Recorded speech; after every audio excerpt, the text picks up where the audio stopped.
Hello, everyone, and welcome to not really an episode of anything in particular. In fact, I think we should maybe just stick this under Jen and Jake Talk. So, Jen and I have been thinking that there is a lot of history that we have on this channel. We have a whole lot of reviews. If you want to know our opinion on a record that has come out in the last 5 years, you can probably find it somewhere on here if you dig far enough. But at the same time, we can't exactly expect everybody to be an archivist when it comes to us. If you're watching us, it stands to reason that you should know what our taste is and the kinds of things that we like and the things that we're drawn to and the things that we value. So we kind of thought that it would behoove us to come on here and talk about some of our favorite artists, just so you can know what we like. Because why would you listen to the opinions of somebody whose taste you're unfamiliar with? And yeah, we should give you a very easily digestible video to be able to process it without having to be like, oh, I want to look up what their opinion on this one record that was released a bajillion years ago. We don't want to have to put the burden on you. We want to make it a little easier. And we want to talk about some artists that we love. So Jen and I have been we did a very serious and very numeric little series of lists here where we're going to talk about our five favorite solo artists and our five favorite bands. This is not in stone. This is kind of just, in fact, I wouldn't even say it's exactly my top five for both. It's really just the artists that I think best represent me as a person. I guess I don't know if you had a different approach with yours, but these are the bands when if I project myself out of myself and think, what bands do I think are the most me? This is more or less what I've got. Yeah, and I took a slightly different approach where it definitely airs toward what you're saying, but mine is also like if at any point in my life I would have called this person or this band like the number one, my favorite thing I'm listening to Yeah. right now, that's what this list is mostly comprised of. So my feelings on some of these artists may be different than they are when I initially like express them, but I feel like these are good examples of how I kind of developed my taste as a music listener throughout my life, and what it looks like now because of that. Yeah. So, I mean, get involved in the discussion and talk about your favorite artists in the comments below, just because if there's one thing that I never really tire of, it's listening to people who are very passionate talk about things that they love. And I welcome that in all forms and fashions. So please, if you've got somebody that you want to yap about, by all means, yap about it. I love to be yapped at. I mean, in case you couldn't tell by the what 700 videos on this channel by this point. Anyway, let's start off. I'm not doing this in any real specific order. I'm just kind of going where the wind takes me here. For my first favorite solo artist I want to mention, this should come as zero shock to anybody who's paid attention to our videos in any capacity, particularly one video that, if I may say so, is the video that I'm probably the proudest of all these years later, and that being the discography breakdown that I did for the artist Susumu Hirasawa. Susumu Hirasawa is a Japanese composer who is primarily known for scoring the works of Satoshi Kon. After his debut Perfect Blue, they basically worked together on every project, including Paranoia Agent. And what a lot of people just don't know is that Susumu Hirasawa is a true blue recording artist in his own right and has been making music since like the 80s. And man, what a treasure trove. Like, Susumu has still been releasing music. He released a new record this year, as a matter of fact, under one of his many different side project names, one of which being P Model, which is this sort of, I guess I would describe it as a Japanese Devo, kind of a Yellow Magic Orchestra adjacent band that he became really famous in, that was kind of like post-punk and electronic and starting out, but his solo catalog of music, that's just infinitely fantastic. If you want to know my in-depth thoughts on all of those records, please go watch that video. I'm really happy with that turned out, and I'm really happy with the editing job that Riley did on that video. It's probably like, again, if I had to point out like what is the video that I like the most that we've made in the last couple of years, that's probably it. And Susumu Hirasawa is mostly an art pop artist. He's a guy who I would compare to like he's kind of got a Bjork quality to him where every single album he makes is such a contained vision. There's going to be lots of things that connect these records, but there's also a lot of things that make them feel so unique, even though he's got like, 3 decades worth of music that doesn't really feel derivative or like he's repeating ideas. So he's a guy who's really underrated. He's a Japanese artist and he doesn't, perform in English or anything. So he's still a bit left of the dial, but he's kind of garnering a bit of a cult following online. So if you aren't familiar with his stuff, I would suggest that you change that. Just saying, just saying.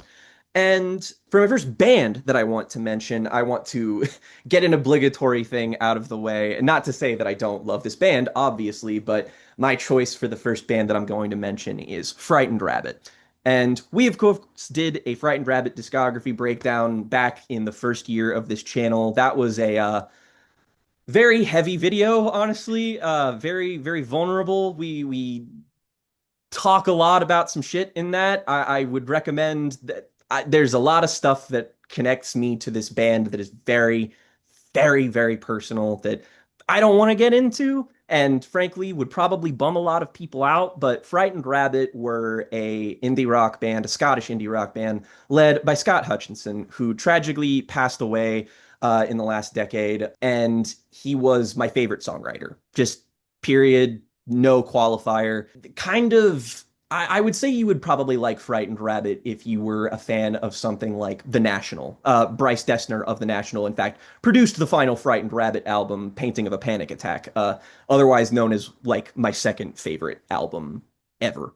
And they are a band they're very political, but they're also very much about the personal. They are a band that are about complicated relationships and addiction and just depression and lots of stuff that lots of indie rock bands have mined, but never in the way that Scott Hutchinson and company were able to mine it. Very personal band for me. I adore all of their records so much. In fact, I'll even make the case that their most famous record is actually my least favorite of those records. I love this band so much. I'll throw that hot take out there, but they have a sound to them that is a lot more lively than I think most people anticipate when they are described to them, because it sounds morose, it sounds dark, it sounds kind of broody. And then you take a listen to Pedestrian Verse, and it's just like, why isn't this one of the most beloved indie rock albums of all time again? I will never know. But if you want to hear more, Lord knows we have a lot of material on this channel dedicated to them. I will always be flying the flag for them, and I love them very dearly. But again, if you know me, not exactly a surprise. Actually, as a matter of fact, Christmas present I got this year. The work. It is all of Scott Hutchinson's songs. It is all of Oh, these wow. notes and lyrics. Thank you, Rhiannon and Mom, for getting this for me. I very much appreciate it. That's awesome.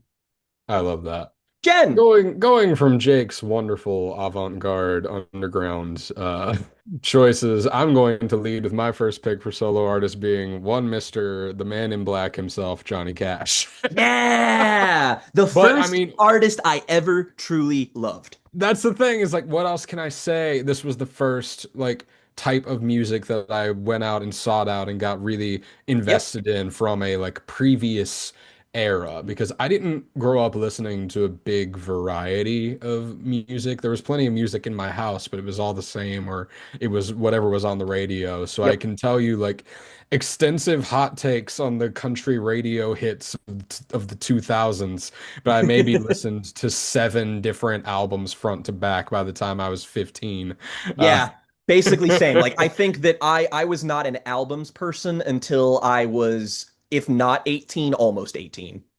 and so, but Johnny Cash and buying the essential Johnny Cash on iTunes, that this big collection of recordings from all kinds of different albums of his that were kind of squashed together into this compilation. It was one of the best decisions that I ever made as a teenager because I would just walk around and listen to that record all day. I would just put it on shuffle and see what would come up just to like lighten my mood and make my day a little better. Just because I've always loved listening to Johnny Cash and I still have so much to discover because dude recorded so much music and released Oh, so much music. We're not even done with his catalog because they just released a new album, Storyteller, I think it's yeah, called, yeah. with a bunch of new recordings on it, legendary songs of his, put together in a new way, different recordings we had never heard before, that sort of thing. So there's even still new Johnny Cash music coming out that I can be excited about, which is crazy to me. But it's Yeah. something that I've always had a huge fondness for and that I'm never really gonna let go of. Like I've always I've had two or three different very distinct periods in my life where I'm going on this kind of journey of discovery with Johnny Cash's music, whether it was initially in high school, again with that Essential Collection, or in college, which I think I talked about the first time I was ever on the show, listening to all the American records back to Yeah. back to back. And so I've had that kind of second wind of discovery of Johnny Cash, and I kind of feel another one on the horizon, if I'm honest. I want to go back and listen to some underground stuff that I've never heard before that isn't as talked about in his oeuvre, but I just want to like discover as much as I And can. we have, if I may say so, another video I'm very, very proud of is when you and I got together to talk about At Folsom Prison and Merle Haggard. I really loved doing that video as a little bit of kind of historical, just sort of revising something, a connection between two artists that aren't necessarily super talked about these days and in a scene that's not exactly super hot or anything. But like, I really enjoyed that discussion and at Folsom Prison is that's a 10, baby. Like that's maybe my favorite live album. I like it's at least in contention. Yeah.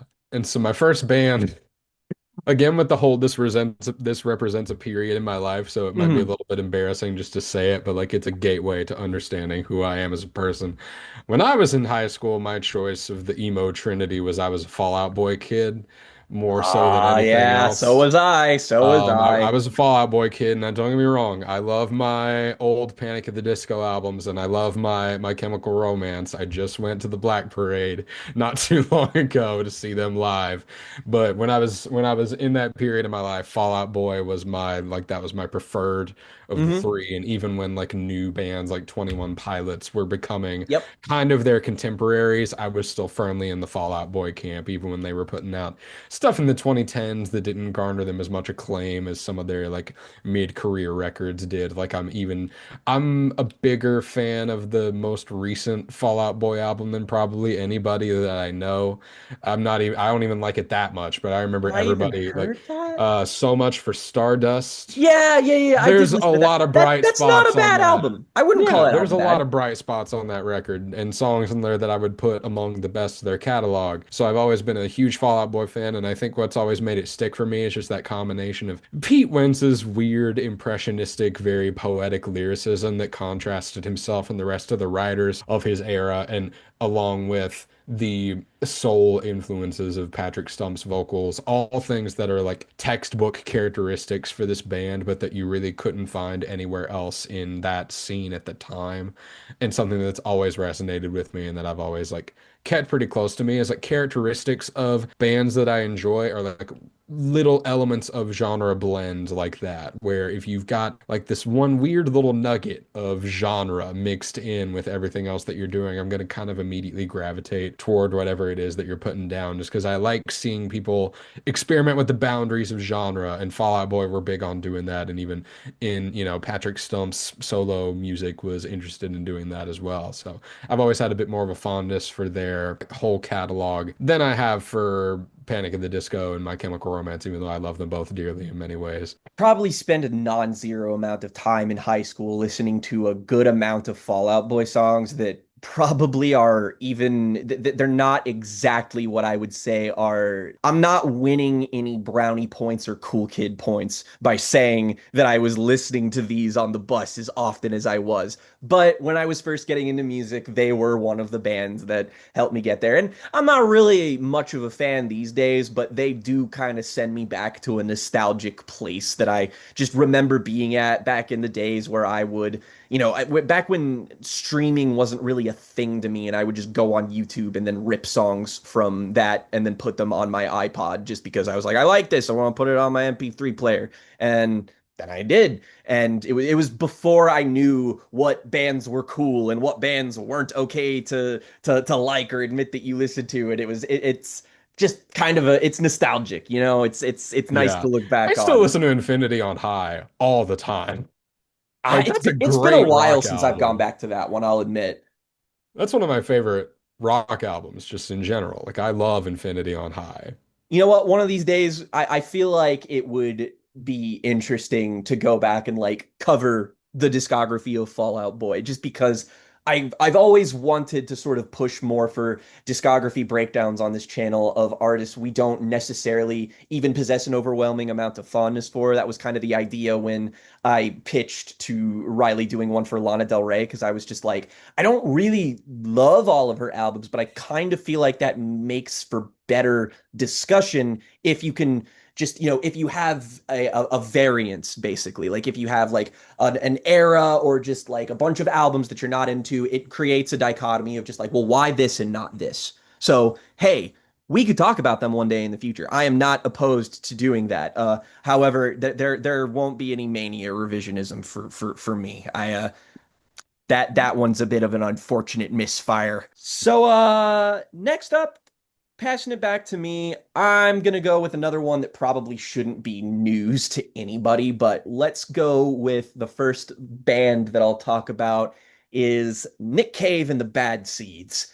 This is one of the earliest bands that I became a huge fan of, mainly because of the Lyre of Orpheus album, mainly because the song at I think Oh Children might be the closer. It's either the closer of side A or the closer of side B. I can't remember. But I remember hearing Oh Children in, I believe, Harry Potter and the Deathly Hallows Part 1. It's the song that Harry and Hermione like dance to in a tent. And I remember hearing that song and just being like, there's something about this dude's voice that I just like, that's just really compelling to me. And then I basically became a Nick Cave fan that way and just checked out that album being like, wow, this is a double record that's just like, it's awesome. Like there's this post-punky parts, there's indie rockish parts, and I was just really into it. And then I discovered that Nick Cave largely is mostly a gothic rock artist. Like I love his stuff with The Birthday Party naturally, but he's got a career where you can't assign a genre to Nick Cave and the Bad Seeds, because depending on the decade, they could be doing something completely different. Like their most recent stuff with stuff like, Ghosteen, which we have a video on, there's a bunch of like weird new agey instrumentals and stuff on there that just is a million miles away from the stuff he was doing in the 80s and 90s. But even then, I love like the gothic western aesthetic of albums like Henry's Dream, one of my absolute favorite albums of all time. He really paints a picture. He's really great as a songwriter, but he's more great at just like creating an album where it feels like you're entering a world. Every Nick Cave album has stories and just like feels as though it, like when I listen to a Nick Cave album, it's like I'm cracking open a good book. It's like, entering something, like it's very I get the same feeling from Nick Cave that I get from like Cormac McCarthy. Mm. It's so distinct and it's very earthy until the moments where, there are lots of earthier parts of Nick Cave sounds, but there's also these really like transcendent and very often like a lot of his later stuff is way more spiritual in nature, and it kind of gets in touch with a part of me that I lost touch with in my teen years as somebody who was kind of formerly brought up in the Bible Belt, and I was raised Southern Baptist and I went to a Catholic school, and I kind of lost touch with my religious side, and I'm not really that kind of person anymore. But when I listen to Nick Cave's music, I convene with the best parts of that to me. It's it's very much a combination of all the things that I love about music aesthetically and just an unimpeachable musical catalog. I am very adamant that like there is got to be at least one Nick Cave album that everyone will love. Just because there's so much variance. It's one of those discographies that it's intimidating. It's big, but I always get like when I discover a new band and I see that they have like 20 albums, and I'm just like, you get that little that rush, that little buzz where you're just like, oh, I get to experience new things. I get to uncover what this is all about. And Nick Cave are like, if I could experience a discography again for the first time, I would probably pick Nick Cave's discography. In terms of solo artists, this is another one that's no surprise to anybody because I actually think that I reference him in concert with Nick Cave a lot just because they have a very similar punk blues sort of origin to them. But another person who no one will be surprised that I am an enormous fan of, top five solo artist and probably a top two songwriter, Tom Waits. Naturally, we have videos on this channel where I talk about his whole discography. We have an excellent video on Mule Variations and Rain Dogs, both albums that I absolutely adore, particularly Mule Variations. It's like a top 10 of all time record for me. But Tom Waits is one of those dudes who he's a true musical eccentric. Like that guy has been an innovator, never stopped, and like there's no era of his discography that is not insanely rewarding, whether or not it's his 70s stuff that's more about being this sort of sad sack barfly jazz, piano player type of dude. But I love his really experimental, weird 80s and 90s shit. Like, that's my favorite era of his stuff just because it introduced me to so many things in music that I never thought I'd be interested in. Like, an album like Bone Machine is such a gnarled, wiry, skeletal mess of a record, and it's perfect because of these things. And he's also just one of the greatest songwriters who's ever lived. He's involved with a ton of independent cinema. He's worked with the Coen brothers, he's worked with Jim Jarmusch. He's a real, and not to mention, oh hell, I'm forgetting, director of Nashville, director of Robert Altman. Altman, thank you. He was in Shortcuts. Jesus, how do there's so much shit in my brain, man. I can't keep it all. But Tom Waits is one of those just immortal people that feels like, if we if he, passes any time in the near future, it's probably not going to hit me for a couple of years because he's the type of figure who feels like a spirit. He feels like a character. He feels immortal. Like Tom Waits is the man in black from the Dark Tower. He is this wayward dark troubadour, and I can't get enough of it. There's mythic stuff in his songwriting. There's world building. There's weird stuff that you're never gonna get anywhere else, and with sounds and ideas that you're never going to get anything like a good Tom Waits album. It's a discography I could wax poetic about forever. And it also, like, kind of like Frightened Rabbit, it is an artist I got really into in 2020 when we all basically started this channel and this show, and thus really, like, I have a lot of warm feelings associated with it. Like, I remember getting to talk about all of these records with all of my friends. I remember Riley pointing me in the direction of what to listen to when I first started listening to his records. So, like, it's a combination of discovering something that I love aesthetically, but also just sort of communally. It was one of those artists that I got to enjoy with other people. And that's like one of my favorite things is to, again, like that's why this podcast exists. So yeah, Tom Waits, of course. Shout out Wake Up Dead Man. Thank you, Ryan Johnson. I knew you were going to bring that up. Had to. For my next pick, I wanted to go with the first. Speaking of me not listening to a lot of individual albums growing up, I wanted to start with the first time I ever really latched onto an artist based on their debut album, and that I did this very intentionally, and that it's resonated with me kind of to this day. And that's actually going to be Hosier. Interesting. The first Hosier album comes out right when I'm in high school, and I got really into that record just because I was at a weird Mumford and Sons phase. Ah, Uh, yes. Hey, that but first Mumford and Sons album's good. Yeah, and much love to Mumford and Sons also, but that led me toward the debut Hosier album, his self-titled album. I spent like pretty much my whole freshman year of high school listening to that album. Like I got obsessed with it.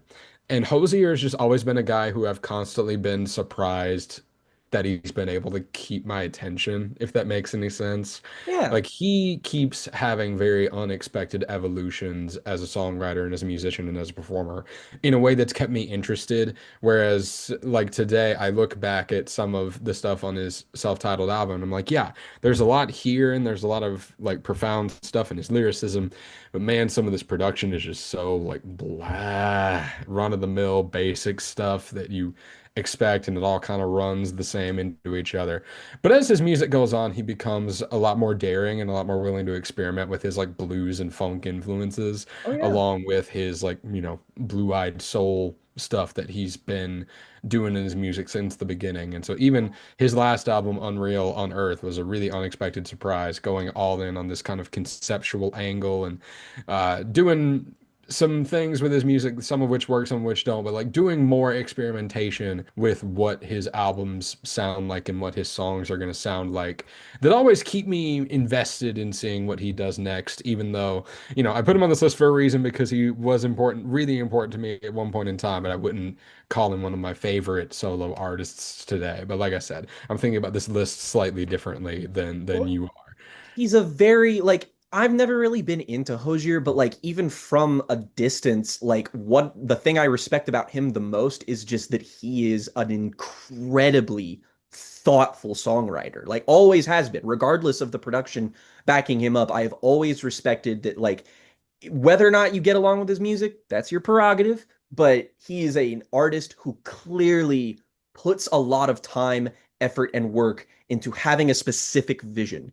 And that's always something worth admiring. And then my next band, similar concept, actually. The first band that I would ever call like my actual favorite band. Like I said, I loved Fall Out Boy, this and that and the other, but there were several years where my favorite band, the band that really got me into indie rock, was The Neighborhood, who, Ah, so many people I know, so many of my old friends in high school, they were so into the neighborhood. I was one of them. I was extremely into those first two Neighborhood albums when I was in high school because I mean that band had the backing of really big singles like Sweater Weather, Daddy Issues, both Hmm. lead singles for those first two albums that did really, really well and got them on the map in the kind of burgeoning indie rock space that ironically enough had a lot of overlap with the like emo kids that I was running around with. I think just because they were all on Tumblr and this band is a very Tumblr band, Oh, especially very in much. its That's especially in that's its why earliest everyone I years. knew was so into them is because they were everyone I knew was on Tumblr. We're the same person. We know Yep, this. just Um, different fonts, baby. And I have a lot of fondness, especially for those first three Neighborhood albums, and I've always given those guys a lot of credit because they did a, for the time, pretty unique hybridization of this kind of very early 2010s indie pop, like very much inspired by the likes of like MGMT, Tame Impala, but clearly having a more reserved, mellow tonality to all of it, to everything that they were doing with it.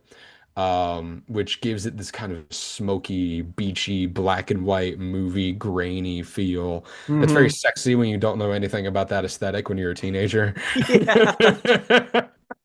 Like No, it's this super band to alluring. me gave me my first taste of like what a strong aesthetic in music sounds like, Yeah.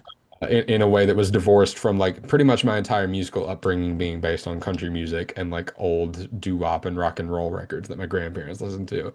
Like this Yeah. was me discovering a new aesthetic for the first time was what the neighborhood was up to in their early years. And I don't know, I kind of felt bad for them because they kind of fell off. They had an album in the pandemic that nobody listened to, and they have an album that came out last year that I didn't even know had come out, but I'm probably going to give it a listen pretty soon. It's called Ultrasound. But shout out to them. They were on the Death Stranding soundtrack with a bunch of bands that, I mean, their sound to me influences a lot of those bands that pop up on the Death Stranding soundtrack. Like you wouldn't have a Yeah, band like Low Roar without the Neighborhood, even though I would call Low Roar a much more interesting songwriter and a much but better you're right. artist. But you wouldn't No. have that guy without the aesthetic that the Neighborhood was bringing to the table at the time. And so I think they're a very good pick for the Death Stranding soundtrack because that's what I associate so much of their early stuff with now, actually, is that feeling of like loneliness and longing in this completely empty space that comes off of songs like The Beach off of their second album. Haha, funnily enough. That's just imagining Hideo Kojima listening to The Neighborhood to me is hilarious. And also makes perfect sense. You know, funnily enough, I actually got really into in high school, I got really into the artist Mike Oldfield, who most people probably know as the artist behind the album Tubular Bells, the song that is most famously featured in The Exorcist. And I got into it purely because there is I can't remember the name of the song, but there is a song on the Metal Gear Solid 5 soundtrack from Hideo Kojima that is by Mike Oldfield, and that in tandem with the aggressive references to David Bowie in that game with the Diamond Dogs unit. That's how I became a fan of both David Bowie and Mike Oldfield in when I was like 17, and I didn't like I didn't know that they like at the I mean I knew who Bowie was, but like I didn't know who Mike Oldfield was, and I was still just kind of like, oh, I really like this guy. Meanwhile, if I had mentioned that I listened to him to the people who were listening to The Neighborhood, they would have been like, what?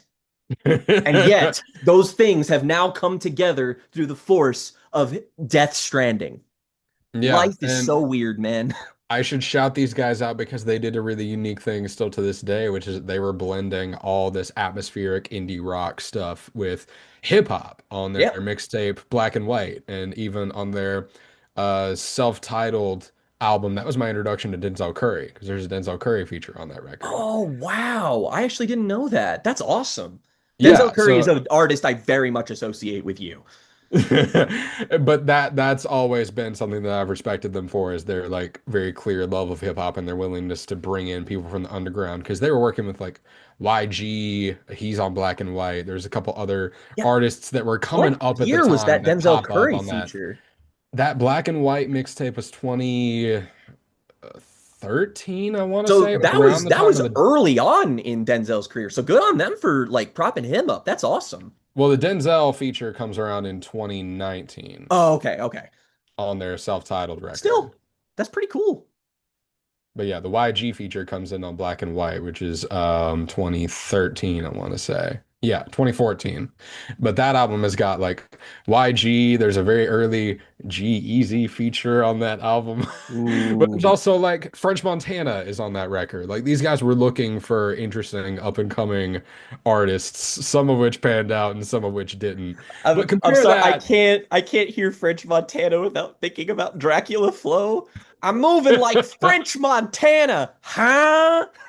But compare that to the slate of rappers on their self-titled album in 2018, where you've got like Denzel Curry, Nipsey Hussle, IDK. Like these guys Damn. stayed in that space when they didn't really have to, and I've always kind of admired them for it.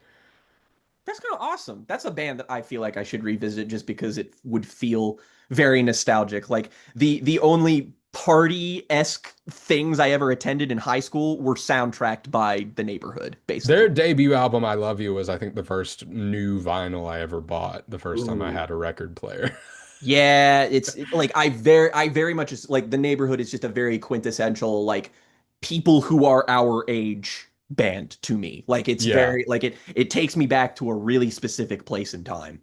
Top three, baby. Not that it matters in a top five, but for bands, also, how could we not? One of the first discography breakdowns that we ever did on this channel, and kind of a band that I'm looking for an excuse to talk about again, just with the just fresher perspectives, and now that we've been podcasting for a while, I'd love to talk about them in a official capacity in some way. And fun fact, I have actually outlined one day potentially writing a book about this band because I love them so much, and that's the Mars Volta. I love everything about the Mars Volta. I love how indulgent they are. I love how insane they are. And I love how unapologetic they are. The Mars Volta, of course, being a band that were born out of the Texas post-hardcore band at the Drive-In, who, were really big up-and-comers in that particular scene. And through several different circumstances and some unfortunate deaths that did happen that shaped the final form of this band, they ultimately became the Mars Volta later on. And basically people know them for their first two albums, Deloused in the Comatorium and Francis the Mute, and then everybody just kind of writes off the rest of their albums as not being as significant, which I obviously very much disagree with. But if you're the type of person who loves like the windmill scene and bands like Black Midi or Black Country New Road, I think there's a lot of shared DNA with the Mars Volta and just how eccentric and most definitely how progressive they are. Like the Mars Volta are what happens if you take the idea of punk music and prog music, smash them together, and take it to its logical extreme. And they have the appeal of both of these things without somehow diluting one or the other. Like they have the impact of a great punk band. Like I get the appeal that you get from listening to anybody from Fugazi to Converge that I get in the Mars Volta with how aggro some of their stuff can be. But also they're a psychedelic prog band that I get very, they came up in that same sort of alt prog scene that Porcupine Tree and Tool came up in the 90s.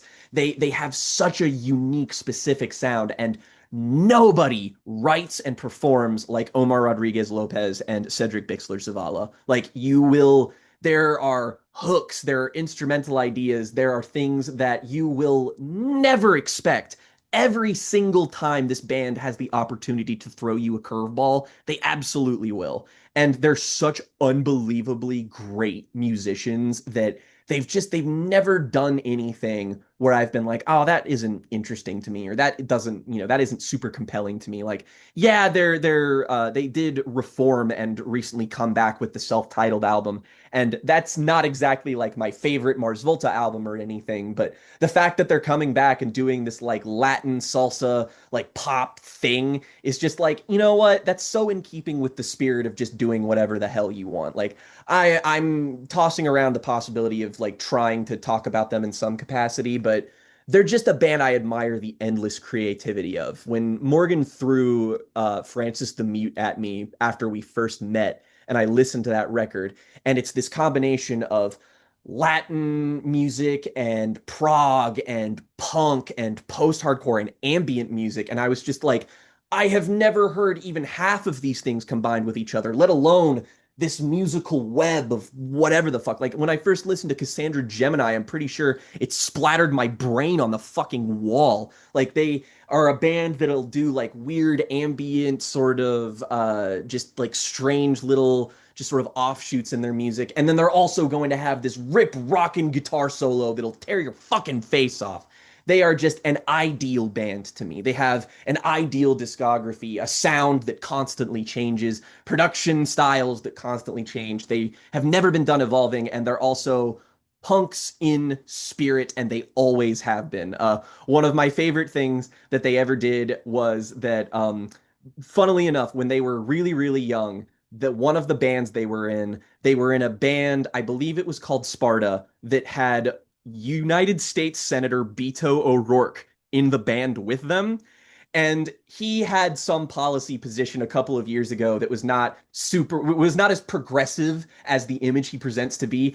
And they commented on this by like a fan asking like, hey, what do you think about Beto doing this? And they were just like, we have denounced him in the comatorium. And I thought that was fucking hysterical. Like those guys are like Cedric and Omar are real as fuck, and their music is incredible. I can't say enough great things about them. We do have an early video on them where we talk about their whole discography. Very memorably, I remember when Riley talks about their one of their favorite Mars Volta albums and my second favorite, The Bedlam and Goliath. Very memorably, they mentioned that this is an album that absolutely will not stop until you are dead. Uh, quoting Terminator is very accurate because that is an album that will tear your fucking face off. And they were a band that let me learn how to enjoy getting my face torn off musically. So yeah, endless love for the Mars Volta.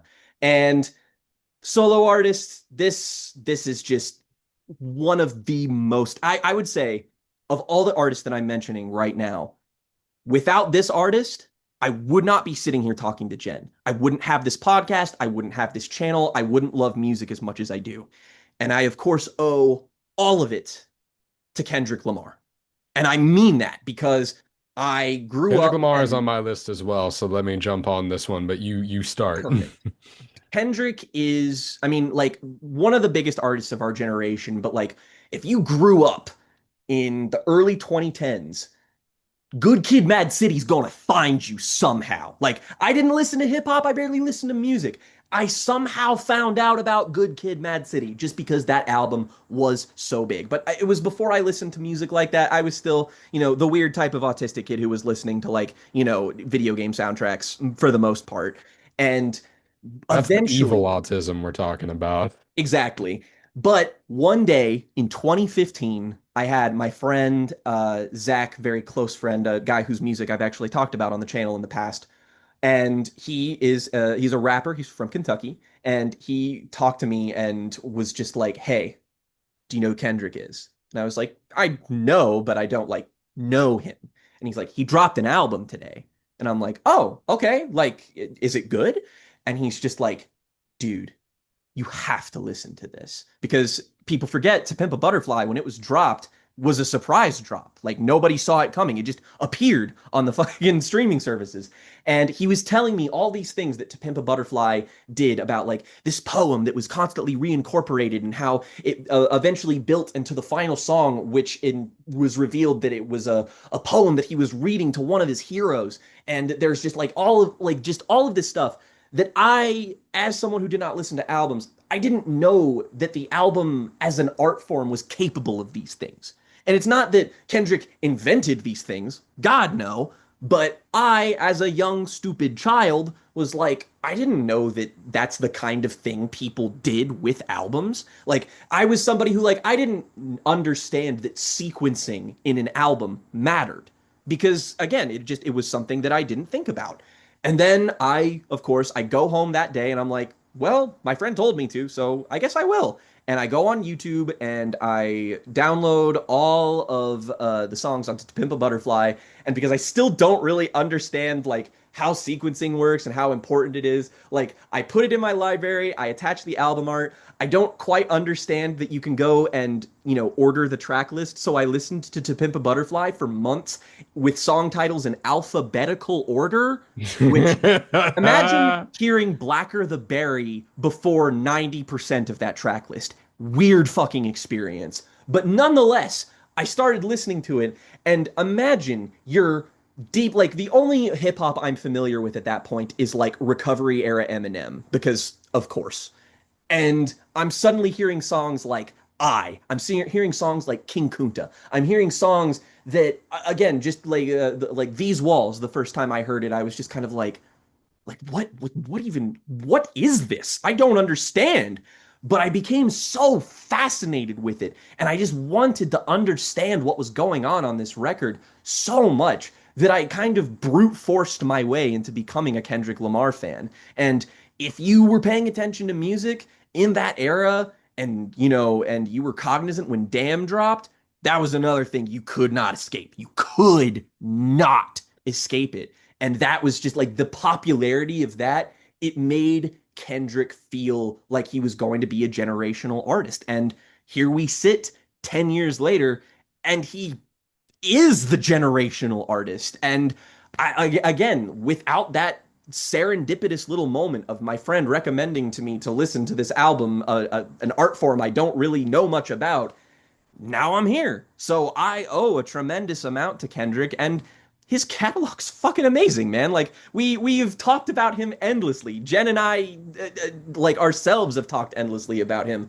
Mr. Morale has grown on me so much in the years since it's come out. Like we were waiting for it, and at first there was kind of an air of disappointment around that album, but now it's aged so well, and GNX is so great that like, yeah, man, Kendrick is that guy. He's that guy. Yeah. Yeah. No, and I mean, you're just gonna eventually we're all gonna get to a point where we're gonna have to remember the moment that we got pulled onto the Kendrick ship. And Hmm. for me, it was, I was obviously familiar with a couple of his songs, especially verses that he did with other artists. Like I think the first time I actually heard a Kendrick verse was on the song off of Starboy, the Weekend album.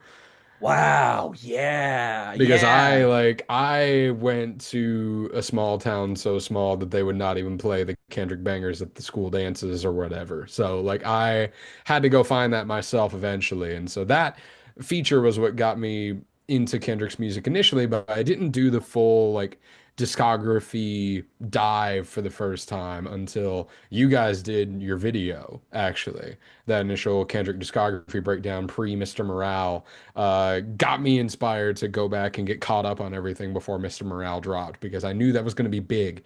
And so that experience like defined that summer for me, listening to Oh all yeah. of Kendrick's music up until that point for the first time and then just having it in my rotation forever. There's really never a time I don't feel in the mood to listen to Kendrick Lamar. Like it's Oh never a yeah. bad time to put on a Kendrick Lamar song in my house. Like Kendrick's one of those artists who like I know when an artist has become a favorite of mine when I'm going to like seek out and download all of their music and I scroll down to the bottom of their rate your music page to look and see if they have any like bootlegs and stuff that I can download just to get everything, and Kendrick's one of those artists. And like I remember getting a bunch of stuff that was like that leaked from like the Mr. Morale era. There's like 2 albums worth of songs that never made it onto records, and I just remember like listening to that, and I'm just like, this would be like an artist's best album if they released it, and Kendrick doesn't even think they're good enough to make it onto an actual record. Like that's fucking insane to me. Like like actually, this is a really great excuse to tell everyone, go look up the leaked Kendrick song "Abortion Money." That shit will lay you flat. That is an insanely good fucking song. And it's one of those things that like if an artist commands the amount of magnetism that Kendrick does, how are we expected not to seek out every bit of music the man's ever recorded? I'm gonna die mad about that Flylo collab album not dropping because I mean like what like, come on, man. I just please leak it. Please. Flying Lamar. The Flying Lamar. I want to see that album cover. Just Kendrick being tossed across a room or something. Like the Ratitude cover, but Kendrick is the dog. Oh my God, somebody Photoshop that for us, Oh God. please. If I can get that job, if I can do that in Photoshop, that's the thumbnail for this video. Flying Woo. Lamar. I'm sorry. That's the It's funniest thing I've ever said. That's good. That's good. So, since Kendrick was also one of my picks, I'm going to skip ahead and do one of the 5 bands. I have a long history with British rock band, the 1975. Oh Another God. one of the first, Again. well, another one of the first bands that I ever got like obsessed with when I was a Yep. teenager. And again, with the Hosier thing, it's just an artist that I've never been able to stop paying attention to because right when I think I'm about to get saturated on this, like as I was getting older and my music taste was getting a little bit more refined, they throw a wrench into their discography that makes me keep paying attention to whatever it is that they're Yep. doing, for better or for worse, right?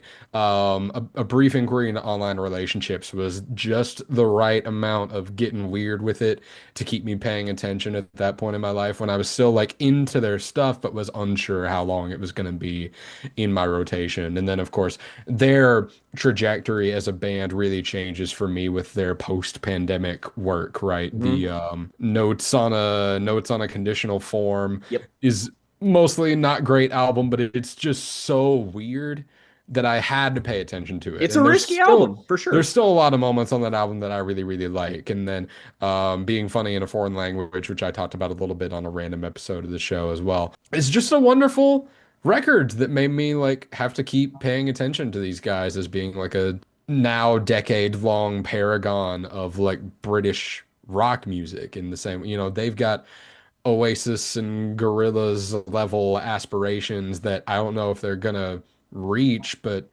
they're not very far away. I Well, I I wouldn't argue anyway. But yeah, Matty Healy, those guys has been something that I've been following for a really long time, and so I don't think a get to know me list is complete without mention of the 1975, especially with how much fondness I still hold for so much of their discography still to this day. their second album was like this it soundtracked so much of my freshman year of college. Like it was such a big pivotal record. Like Morgan introduced their first two albums to me.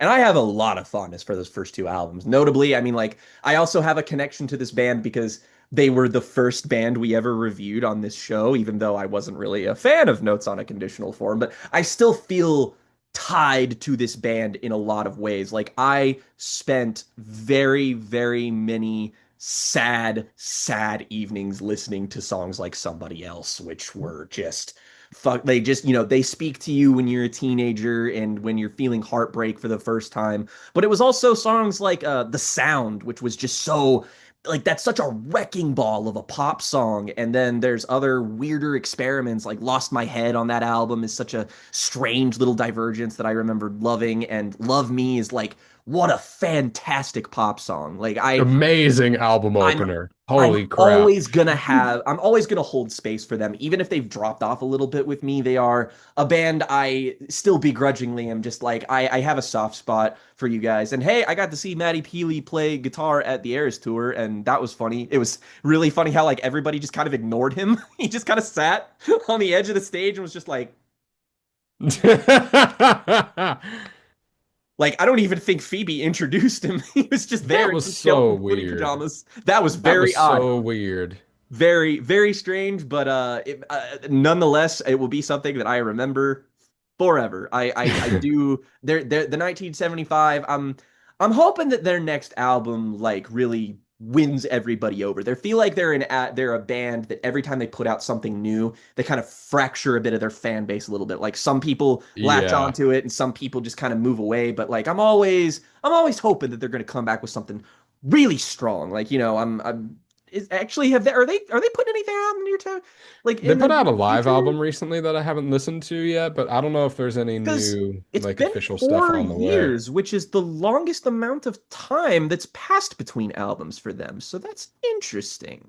For my penultimate pick here, my what I would consider my second favorite band of all time, which I owe 100% of my debt to this show, specifically Zach and Riley, who did a enormous 7 hour video about the entire discography at the time of this particular band, that being the indie 2000s darlings Animal Collective. I Animal Collective completely missed me in their heyday. They were right before I started paying attention to music, and then their sort of every album that they dropped past Merriweather Post Pavilion that wasn't rapturously received, that was when I was getting into music. So it was like, it was just one of those things that completely went over my head. And then when they started sort of gearing up to talk about that band and they dropped their video on it, I listened to that video a lot and I started listening to Animal Collective just to get interested. And like, it feels like I became a bigger fan of that band with every passing month. Primarily because there's a lot of comparisons you can draw with Animal Collective. The biggest one being that they're a very comparable analog to like the modern day Beach Boys or Beatles in their kind of Sergeant Pepper and Pet Sounds era, but like weirder, wilder, more experimental. They have a kind of Panda Bear and Avey Tare, very John Lennon, Paul McCartney kind of coded. But to me, the thing about Animal Collective is that just nothing fucking sounds like them. They combine so many different genres of music together that I mean, like their freak folk kind of origins, their neo psychedelic leanings, and their later stuff.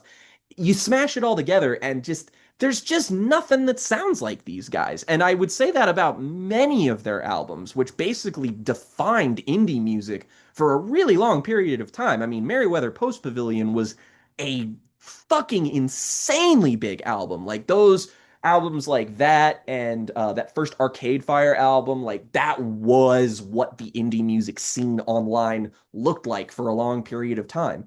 But the kind of magical thing about them is that because I missed the hubbub, because I missed them in their heyday, I get to go back and look at their huge catalog of music that exists right now. I'm completely unplugged from the greater consciousness of evaluating Animal Collective. I don't know if they're a band that people even still like. Who cares? I go back and listen to an album like Feels and I'm just like nothing sounds like this. nothing sounds like this. And it's so fun. Like there are so many different moods and tones and colors. Like they're a band that's super versatile, but they have something so specific to them, so unique. And they speak to a kind of lost childhood. They're a band that very much, if you pay attention to their songwriting, which not a lot of people kind of hone in on the fact that they are a songwriter band because they don't sound like one. You hear their music and you think it's about texture. You think it's about just sort of the ephemeral quality that it imbues you with. But you listen to what they're talking about, and it's like you hear these guys transform from young men to like fathers over the course of their discography. And that's such a satisfying journey to witness, especially when they don't repeat ideas. Even when they came back and now they're still making music with albums like Isn't It Now, and they're still making great music. It's a bit more trim, it's a bit more like neat than their older music, but I love seeing artists mature into a new phase, and they have just never not given me reason to keep paying attention to them. And I absolutely love that. They evolve, they change, and not to mention, because I'm unplugged from the kind of critical conversation around them, I can approach albums like Centipede Hurts, which were seen as massive disappointments that didn't live up to the streak that they were on. And I go back to that and I'm like, y'all were bugging. This shit is a masterpiece. I will hear no dissent whatsoever. I have many hot takes about Animal Collective, but I love all of their albums. I love their earlier, weirder, noisier stuff like Feels is kind of the peak for me, but I also love the kind of first True Blue Animal Collective with Spirit They've Gone, Spirit They Vanished. I got way more into noisier music in the last 5 years, and that one really appeals to me in a lot of ways. So Animal Collective are just again an ideal band, an ideal discography. They constantly evolve. They check every possible box you could have for loving a particular band. And for my solo artists, runner up, who I cited as my favorite solo artist for so long and is just nipping at the heels. What can I say? It's David Bowie. Another like look at the discography, man. Look at Right. that shit. How did anybody do that? Like, I've seen a yes, lot of great conversation about Bowie lately, thanks to the 10th anniversary of Black Star. It's uh been so wonderful to just like hear David Bowie be talked about online. I honestly I might find a way to talk about Black Star somewhere along the line this year just because like my favorite Bowie album constantly changes just because there's a lot of them. Like I would say that like my first sort of favorite Bowie record was The Rise and Fall of Ziggy Stardust and the Spiders from Mars. Still a perfect album in my opinion, but it's, it's a classic art rock kind of soul, blue-eyed soul banger of a record, but like I loved getting into the weeds with his discography and just discovering how much more there was to David Bowie than just the hits. Because you're familiar with like all of his very popular, beloved stuff in pop culture. And then you look into it and it's just like David Bowie basically helped invent and popularize post rock as we know it with people like Brian Eno. Like that Berlin trilogy of records that he put out is like that's a holy grail for the 70s and 80s and just served as a blueprint for like albums like Low. We don't have Trent Reznor without albums like Low. And hell, you have David Bowie working with Trent Reznor in the 90s on albums like Earthling, a deeply underrated album, if you ask me. But again, so many sounds, so many eras. I would, for the last couple of years, I've said that Heroes is probably my favorite Bowie record just because again, it's kind of a grab bag. But these days, I would probably tell you it's Black Star just because there is something so specific about how haunting that record is, about how unique that album is. Like Bowie, like the two artists he cited when that album was dropping that inspired him the most were Kendrick Lamar and Death Grips. Bowie simply never stopped growing. He never, ever stopped innovating. And for that, he has my eternal respect, but it's also just though, those early records are fun, raucous, just like really energized rock albums. It's a discography that has literally everything. And he's a sex symbol, he's a queer icon. There's so much to Bowie, so much to dig into on so many different levels that it's just, I could read five different books about the man and still probably want to learn even more about him and his music and his various collaborators over the years. Like, one of my favorite experiences I've ever had with music is when I first downloaded every David Bowie album and listened to them in chronological order. And I just organically witnessed how one of the most significant musicians to ever live evolved. And that's always such a great journey. That's so many of my favorite artists are built around the fact that they have discographies that feel like stories in and of themselves. And I can think of very few stories I find more compelling than the discography of David Bowie. Let's see. My next pick, my runner-up, well, not runner-up. These aren't really in the same order that yours are in. One that I want to shout out, though. I went back and forth on what to do for this one because I was thinking maybe I should give a shout to my favorite pop girly just for the meme. Um, but I don't think I'm gonna do that. I think I'm gonna do something different. If you're not going to do that, who is your favorite pop girly? Oh, it's Billy. Okay. My favorite one working Okay. right now is Billy. I Because do also Billy, love Billy. I think probably Carly's my pick, but like those two, mm, they're my S tier. yeah, Carly's not a bad pick either. But I want to go in a slightly different direction and talk about an artist that is a kind of unique figure in the underground trans rock, hip hop, weird internet Oh, music space. This being I Do That herself. Left at London, hell yeah. aka Nat Puff, who has made some of my favorite music of the past decade, combining electronic music and acoustic rock and blue-eyed soul on projects like TIAPFYH, There which is a is place for you here is like that really stuck. I'm glad Riley shouted that out when it came out because that album hits. yes, and ever since then. She's only been doing better. She finally released a compilation of the Transgender Street Legend project, which Yeah. combines a couple of her EPs from all throughout the past like decade of her making music with some new stuff that she had specifically made just for this like special anthology version of the project that's really, really stellar. Nice collaborations on there with people like Open Mike Eagle, things like that. But I really do love Left at London's ethos as somebody who used the momentum of blowing up on Vine back when that was a thing people could do Yep. to start a music career to support her transition and has now just kind of become a paragon of what our little micro generation experienced as an older internet, right? Where Nat Puff experienced a very unique moment of virality that people don't really get anymore. And now has kind of built up her profile, not just as like an acclaimed singer-songwriter and DJ, but as just kind of a historical representative of that weird time of the internet. Go if you are like kind of quasi unfamiliar with Nat and just this, or their music in general, go listen to the song Pills and Good Advice because I guarantee you Holy that's shit. that's whatever you think that song might be, it will surprise you.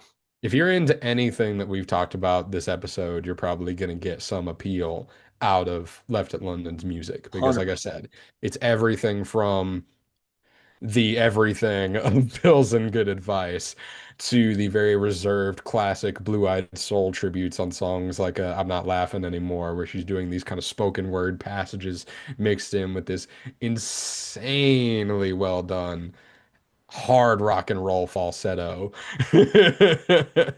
And so I love her stuff and I really wanted to shout her out. And then my band, the best boy band since One Direction, we got to talk about Brockhampton as a way to I talk had about to my fight my because I entry wanted them point on my list, but I couldn't include them, so I'm glad you my did. entry point into weird underground, very online music in general, but especially hip hop, was Hmm. my stint being completely obsessed with Ginger during the pandemic, which I've talked about before in other places.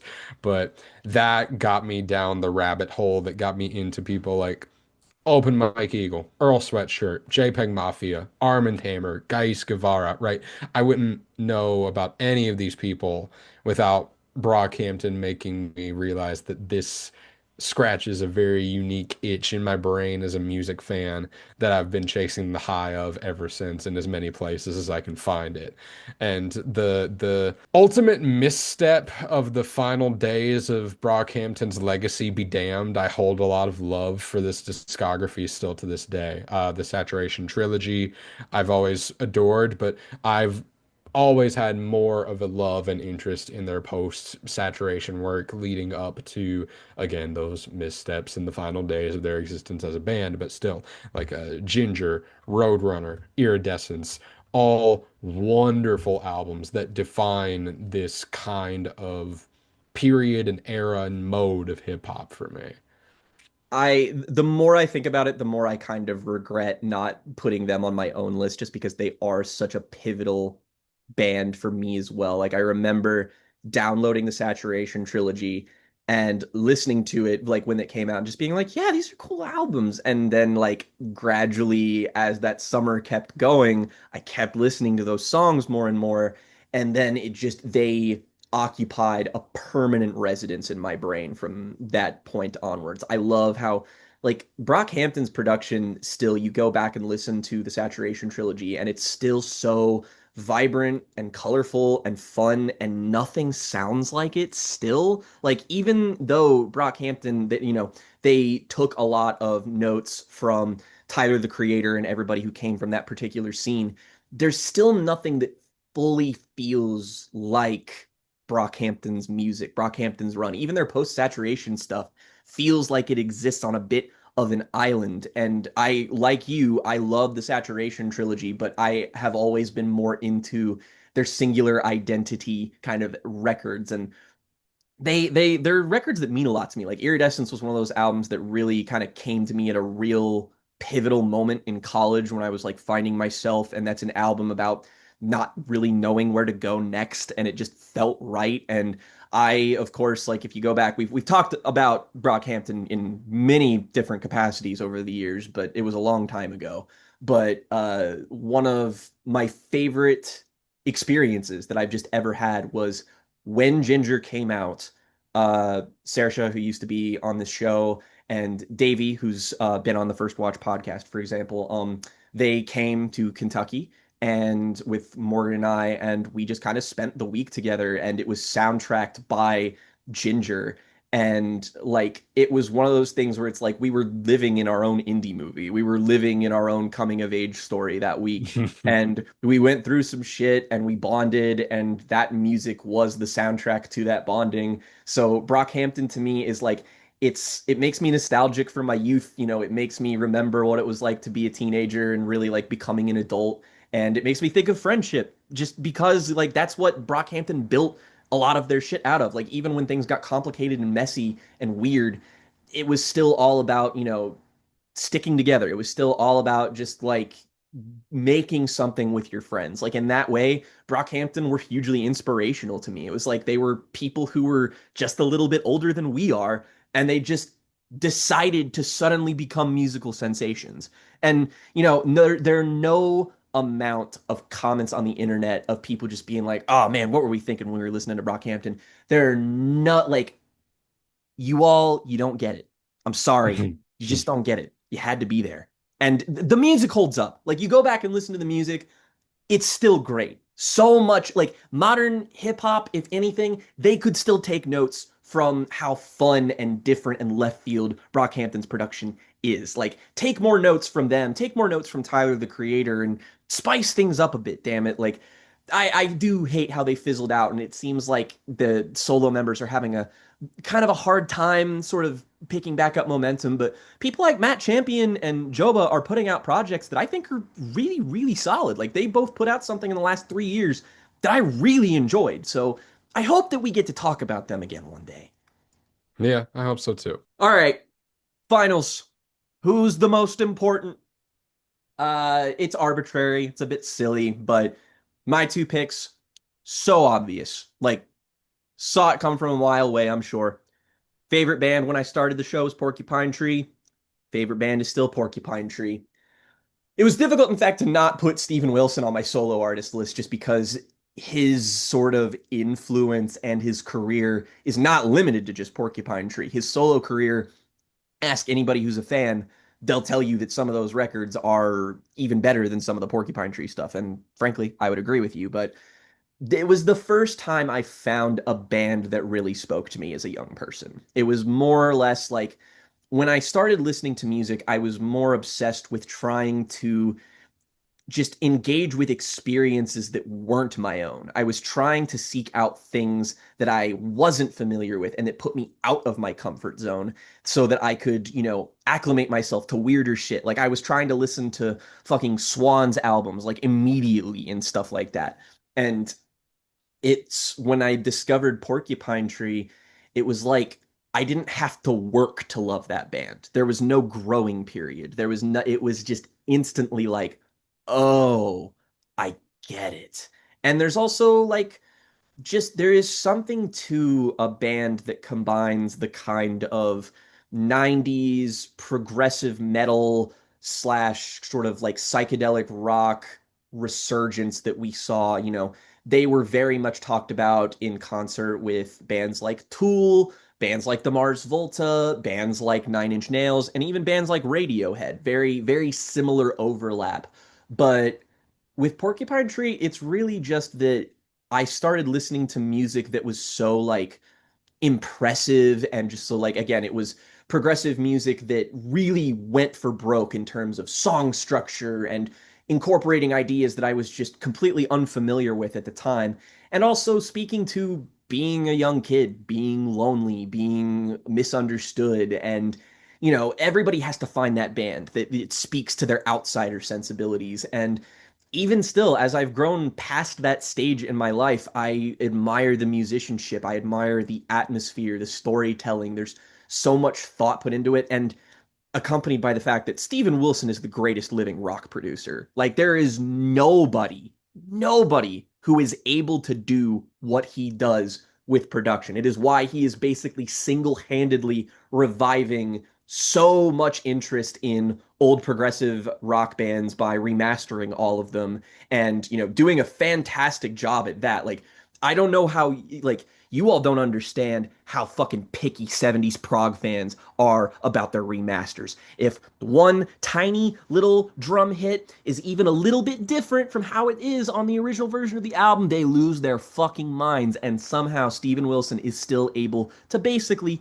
please everybody. And I kind of love that because he's keeping the tradition alive. He's like introducing and keeping like, bands like Yes and stuff like that. They're still popular in the prog scene and what have you, and still very like respected.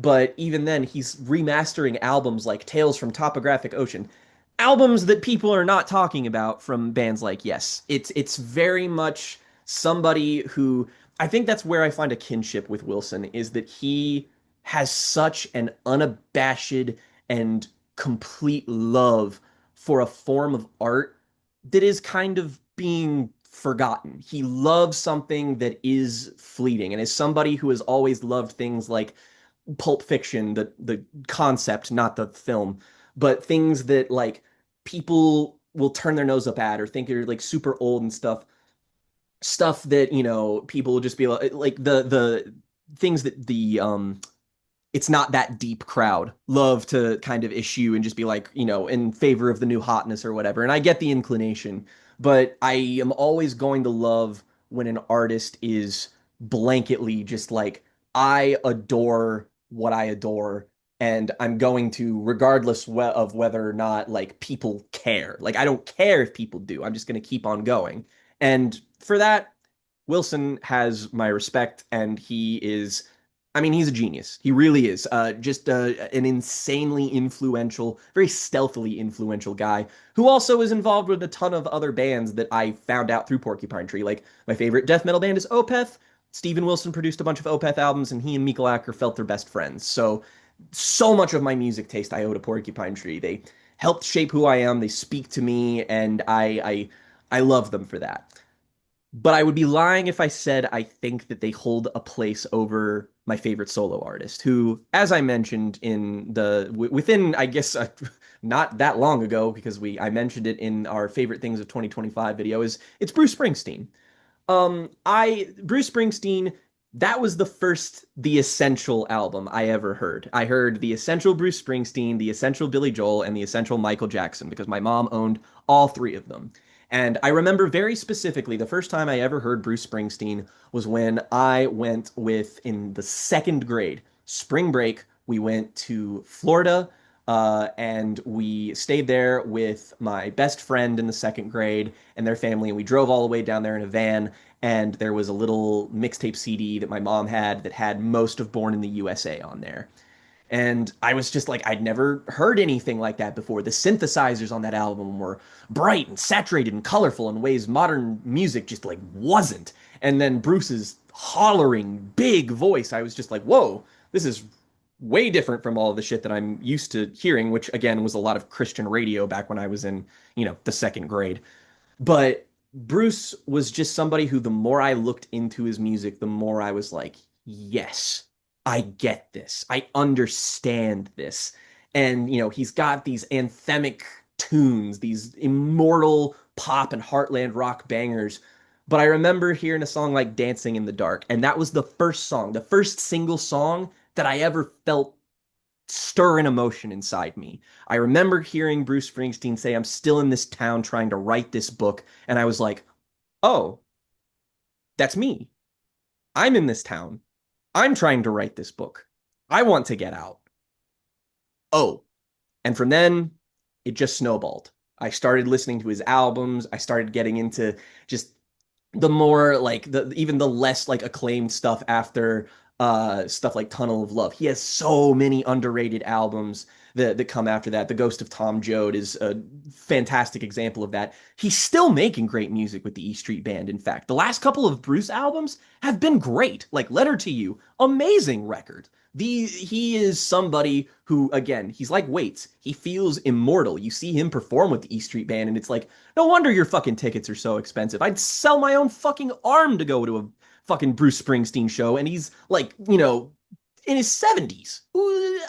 I can't say that about a lot of people, but you go and like, I mean, I was listening to Nebraska this morning, because I'm always in some capacity listening to Bruce these days. It's like he's responsible for like my favorite song ever written, and Nebraska's a top five album for me. Hell, I maybe even might call it top three. Stay tuned to my favorite albums list. That might rise up a couple spots. Who knows? But he's somebody who speaks to my youth, my nostalgia. But it was reading Stephen Hayden's book in 2024 that unearthed my new appreciation for him. I would really recommend reading There Was Nothing Left to Lose. It's a fantastic book, and there's a story in it that is about Bruce Springsteen and his tumultuous relationship with his dad. That like once I heard that story, I was like, I need to go back and listen to every Bruce album. And that's when I knew. And it's this very simple story about how Bruce was just this dude who, he was kind of raucous when he was younger, when he was a teenager. He was a rebel. He didn't get along with his dad. He clashed with him. He fought with him all the time. And there's this moment of reconciliation in the story he tells on a live album. And it's all about in what he doesn't say in this story that I won't tell just because I could never tell it as well as he could. But look it up and you'll be able to see. But it's special. There's something, he's a Dylan tier songwriter. And if anybody wants to argue with me on that, don't, because you'll lose. Like you're gonna argue with me about the guy the guy who wrote Nebraska, and you're gonna talk to me about how he's not as good of a songwriter as Bob Dylan. Get the fuck out of here, brother. I don't care. Like just because he makes pop songs and just because he made Born in the USA, you're really gonna make that argument? Get out. He is every bit as great as all of the greatest songwriters out there, and he does it with passion. He does it bigger and louder than anyone ever did. And you know what? Fuck subtlety, man. I love subtlety when it's done well, but there's something about just saying everything, getting it all out there as colorfully and as big as possible. And I love it. It's great. Go stream Born to Run, the greatest rock album of all time. My last life defining artist is okay. I spent pretty much every day growing up listening to new country radio in the 2000s. This introduced me to a lot of great artists and great songs, but also a lot of garbage. A lot of garbage. And I've always had a love for country music that I've always tried to push on this show and in what I do because I've never been able to get myself away from it. And I had a moment in college where I really had to like reacquaint myself with my love of country music and like not just the finding stuff that I liked more than anything else I had ever listened to before, but also this like implicit shame that I had kind of put on myself after years of like trying to fit in with new people that I didn't know who didn't listen to country music and didn't care about country music. Fucking And so, Yankees. yeah, these damn Yankees. And the moment that this really coalesced for me was during the pandemic. Again, we were listening to country radio every single day while we were doing chores around the house or when I was doing my schoolwork or whatever. And so I would hear the same song multiple times a day. And every time it came on, I was just like, oh yeah, that's that song. I never got bored of it. And that's a song that for me defined that initial quarantine era, which I actually did spend several months in like actually not leaving the house quarantine Me as regimen. well. And that song was Bluebird by Miranda Lambert. And Miranda, for me, is the epitome of that habit of musical listening that defined so much of my experience growing up and during that period of my life as well in the pandemic. Miranda was always my favorite person. She was always the one where every single time I got to hear a new Miranda Lambert song or a new Miranda Lambert album, I was so excited. I've always loved her as a songwriter. She started out with this kind of character of the crazy ex-girlfriend persona who's gonna come wreck your shit.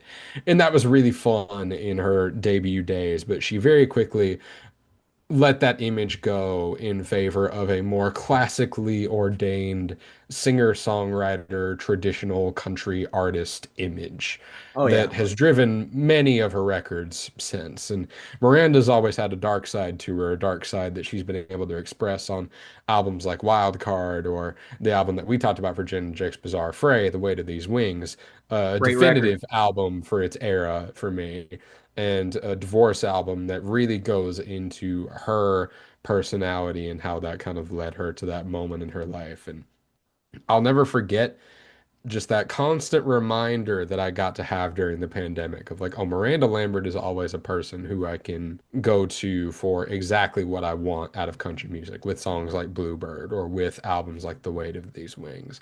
I've always followed her religiously. She, like I said, she's my favorite artist that I ever came to love during that era. And she's got some steep competition. Like Eric Church almost made this list, and I decided to go with Miranda instead. But Eric is a similar guy who I became acquainted with in that time of my life, who I've just kind of never stopped following. But Miranda edges it out for me because of genuinely what I think are genre defining albums like The Weight of These Wings. And even more just like this is a bunch of great singles and it's a great record.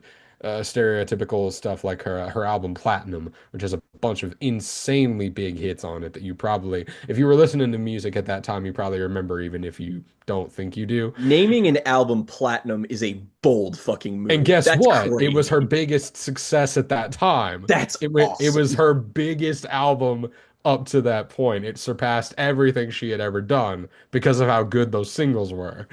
I don't doubt it. I don't doubt it. And Yeah, she's then great. I need to listen to more of her. no, she's wonderful, man. And then my favorite band, the band that got me to reconsider how I thought about music, the band that if I hadn't discovered them, I would not be on this show. It's Clippin' Bitch. Fuck yeah. I'll just missed my top five. A Yes. band that truly this list has been based around like defining moments in my life, and clipping was a moment in college where like I had listened to Hamilton and I was really into this, and somebody had just recommended Splendor and Misery to me off the back of, hey, Duffy Diggs has this weird ass band that makes this weird ass rap music, and they have Yeah. this weird concept album about a guy in space, and I was like, that all sounds really cool. So I'll never forget the experience of like putting on my headphones and turning on my little desk light in my freshman dorm in college and putting on Ah, Splendor and Misery and just kind of staring at the wall in disbelief for the entire time that it was yeah. on, but just being completely enraptured by its vision. And that's still my favorite Clipping album. That's still my favorite thing that these guys have ever done. But Clipping for me has been like my band ever We have a since. video about them where we talk about them from last year, and their new album's great. Yes, their new album, Dead Channel Sky, is wonderful. I'm seeing them on tour in like a month, so I'm gonna have stories about that for the next Jen and Jake that we do following that. Open Mike Eagle as well is opening, so I got to go on an Open Mike Eagle discography run to get ready for that, and Yo, I'm yeah, so excited. honestly, I would do an open Mike Eagle discography breakdown with you if it came around to it. No, They're the clipping. window into a world of modern alternative hip hop that it's so like if I didn't get into most of the hip hop that I got into through Aesop Rock, I would have done it with clipping instead. But Aesop Rock was sort of my window into all of this, and then I got into clipping that way. But like it's I feel the same way about Brockhampton. Like even if I had somehow missed Brockhampton and found my way to clipping, clipping would have been my gateway into where I am now in terms of what I really love in the more underground parts of hip hop. they're also like a band that run the risk of like you talk about how clipping makes songs and stuff, and you say like they could come across as gimmicky, like they like oh they just make a bunch of sounds and then they just kind of put it together in like a sound collage kind of thing. But it's like that's never a limitation for them. That's never something where it's like oh they're doing this because like they don't have the money that other hip hop artists do. They don't. It's like no, they're doing that because they love doing it. You listen to like the pair of visions of bodies being burned and there existed an addiction to blood, and it's just like that's the bit, is that there is boundless potential within their formula. And that like if you smash that into a double album, that's like my favorite hip hop double album, and it's like not close. Yeah, and that's the thing is that yeah, this is the thing that could come across as very gimmicky of like, ah, we're gonna use all these sound effects to tell all these weird genre stories, but they play around so much with the form and what actual aesthetic they're trying to pay tribute to that Yeah. every time they come up with some new idea, I'm just like, well, how are they going to do it? And they always find ways to surprise me with it. Like I never thought that the Clipping Cyberpunk album would have such a house bend to it, but as soon as I hear it, it makes perfect sense that it does. Absolutely. They are so endlessly creative, and I feel like it was we diverged from the pipeline of just like the most people our age who ran in the scenes that we did, who listened to the music that we did. Most of them got into this kind of music with Death Grips, and we kind of split and then I became a much bigger clipping fan and latched onto their music. And then I got to Death Grips a whole lot later. But Same like here. clipping were they were also my introduction to horrorcore and like southern hip hop, which is like my favorite branch of hip hop too. Like that's my favorite, like old 3 6 Mafia, that kind of stuff. Like that's my favorite. Or, early Outcast, for example. Like there's so much DNA in their music that feels like it's perfect for the one thing I feel like that's true about every artist we've both mentioned is that they feel like perfect gateways into other music. That like all of these artists we've listed, it's so easy to just leapfrog from different people who are connected to them. Yeah. It's a portal to a wider world. Yeah. Oh, I love that.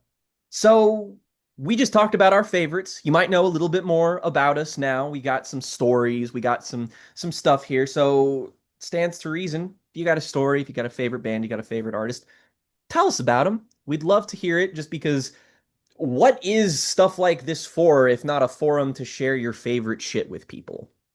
That's all I'm saying. So please tell us in the comments below. We'd love to hear it. Judge us for our taste. I'm sure that between the two of us, we can get roasted something fierce for our picks. And you know what? I look forward to it. Do it. Put me on the spit roast. Light the fire, baby. It's all good. And as always, folks, rock over London. Rock on Chicago. Apple. Think different.